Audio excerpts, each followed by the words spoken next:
शब्बीर अहमद मलिक और आज का हमारा कम्युनिटी हेल्थ एजुकेशन के सेशन में जो एक अहम मौजू लेकर आए हैं और वो है न्यूनेटल जॉन्डिस यानी नवज़ायदा बच्चों के अंदर पीलिया का होना। ये बहुत ही आम प्रेजेंटेशन होती है जो न्यूबॉर्न बेबी के अंदर हर 10 में से जो 6 से 7 टर्म बेबीज़ को ये 24 घंटे के बाद अपीयर हो सकता है और जिसकी कि 24 घंटे से लेकर 7वें 8वें दिन तक ये बहुत ही हाई हो जाता है, लेकिन ये इस मकदार में पहुंचता है जहां पे इसको हमें इलाज करने की ज़रूरत नहीं पेश आती है और फिर उसके बाद 10 से 14 दिन के अंदर ये नॉर्मलाइज हो चुका होता है। इस तरह के प्रेजेंटेशन को हम फिजियोलॉजिकल जॉन्डिस कहते हैं कि नॉर्मली इन बेबीज़ में हो सकता है और अगरचे बेबी प्रीमेच्योर है तो उनके अंदर अप टू 80% यानी हर 10 में से 8 न्यूबॉर्न प्रीमेच्योर बेबी को ये पीलिया हो सकता है। और इस पीलिया को फिजियोलॉजिकल इसलिए कहते हैं कि ये बेबी अपने तौर पर चेंजेस कर रहा होता है उसके ब्लड के अंदर, उसके हाइड्रेशन के अंदर, बॉडी सरफेस एरिया के अंदर और उसके जिगर की मैच्योरिटी हो रही होती है, तो उस दौरान वो पूरे तरीके से काम नहीं कर रहा होता है जिसकी बिना पर ये एक नॉर्मल सी चीज़ है जो कि अपीयर हो रहा होता है। लेकिन इसके ऊपर नज़र रखना बहुत ही ज़रूरी है क्योंकि बेबी का एक्टिव होना, कोई वॉमिटिंग नहीं होना, पेट का नहीं फूलना, उसकी एक्टिविटी में कमी नहीं आना, दूध का कम नहीं लेना, ये सारी चीज़ों के ऊपर नज़र होनी चाहिए। अच्छा, दूसरी जो टाइप है वो है उसको पैथोलॉजिकल जॉन्डिस या पीलिया कहते हैं जो कि 24 घंटे के अंदर अंदर अपीयर होता है और 14 दिनों के बाद भी हो सकता है और इस दौरान भी हो सकता है, लेकिन उसके लिए ये ज़रूरी है कि हम उस बेबी के अंदर उसकी वजूहात को मालूम करें कि वो किस बिना के अंदर हो रहा है। तो जिस तरीके से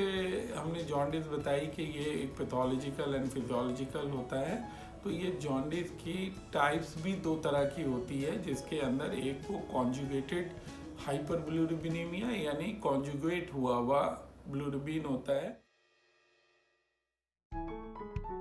और दूसरा होता है अनकॉन्जुगेटेड यानी कि वो लिपिड सॉल्युबल होता है और वो बाइंड लीवर के एंजाइम से जाकर नहीं होता है। तो ये दोनों के बहुत ही ज़्यादा इम्पोर्टेंट्स हैं जो कि एक के अंदर हमें जो शुरू की प्रेजेंटेशन होती है अगर वो जॉन्डिस खुदा न खास्ता हाइपोथायराइडिज्म की वजह से हो रहा हो, हार्मोन की कमी की वजह से हो रहा हो जो कि पैदाइशी तौर पे उस बच्चे के अंदर शायद वो हार्मोन मौजूद ना हो या हार्मोन बनाने वाला वजूद मौजूद ना हो, तो इन दोनों सूरतों के अंदर उन बच्चों के अंदर यह जॉन्डिस अपीयर होता है। तो इसलिए पूरी दुनिया में इसके लिए न्यूबॉर्न स्क्रीनिंग 48 से 72 घंटे के दौरान कर ली जाती है, तो इसको मिस नहीं होना चाहिए क्योंकि ये ट्रीटेबल कंडीशन है और अगर नहीं ट्रीट किया जाए तो इसके बाद इसमें बहुत सारी बच्चे में ख़राबी आ सकती है। इसी तरह से कॉन्जुगेटेड हाइपरबिलिरुबिनेमिया जो कि वाटर सॉल्युबल होता है और वो जिगर में जाकर कॉन्जुगेट होने के बाद निकल रहा होता है और आंतड़ियों के अंदर उसकी सिक्रीशन होती है। अगरचे उसकी सिक्रीशन को कहीं पर रुकावट हो जाए जिगर से आने में तो उसको कोलेस्टेसिस या ऑब्स्ट्रक्टिव जॉन्डिस कहते हैं या कॉन्जुगेटेड हाइपरबिलिरुबिनेमिया कहते हैं।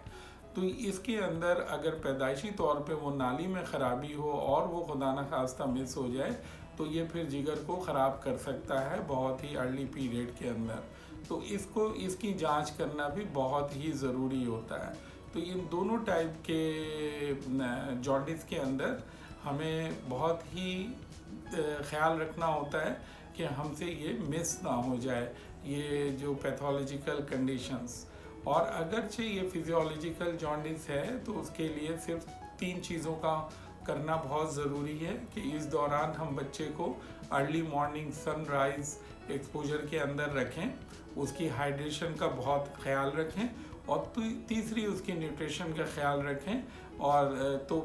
फिर वो जल्दी डिसअपीयर हो जाता है। और कॉन्जुगेटेड हाइपरबिलिरुबिनीमिया ये किसी डॉक्टर को ज़रूर दिखाना होता है, इसीलिए इसको 72 घंटे के ऊपर हम स्क्रीन करके देख लेते हैं कि इसके अंदर किस टाइप की जॉन्डिस है, और वो वेल बेबी फॉलोअप में उन बच्चों का आना ज़रूरी होता है। तो आज के लिए हमारा ये मौजू, हमें यकीन है कि आपके लिए कुछ मालूमात पहुंचाया होगा, और अल्लाह हाफिज़।